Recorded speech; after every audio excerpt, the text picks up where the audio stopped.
કામ કર્યું હતું ને એના લીધે કોઈ જાનહાનિ થવા ના પામી અને કોઈ પણ પ્રકારની કોઈ અગત્યની ઘટના બનવા નથી પામી. તો માન્ય કલેક્ટર સાહેબની સૂચનાથી આપણે જે આ ઉત્તર હતા અને અવરજવર કરતા લોકો હતા એમના માટે ઘણી બધી જોખમી પરિસ્થિતિ ઊભી થઈ હતી. એ દરમિયાન જિલ્લા ડિઝાસ્ટરની કામગીરીના ભાગરૂપે જિલ્લાના અલગ અલગ વિભાગોએ માન્ય કલેક્ટર સાહેબ,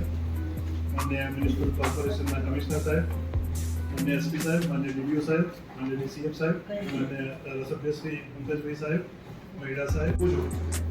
ગત તારીખ 11/3/2025 ના રોજ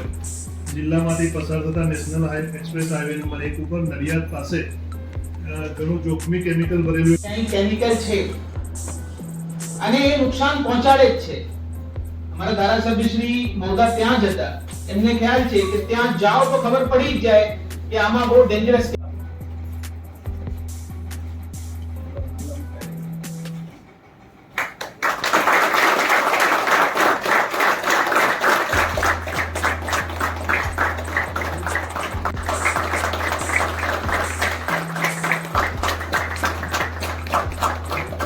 શૈલેષ બાદ નિલય કુમાર હર્ષદભાઈ પટેલ, નાયબ અમદાવાદ શ્રી મહેસૂલ, અમદાવાદ પછી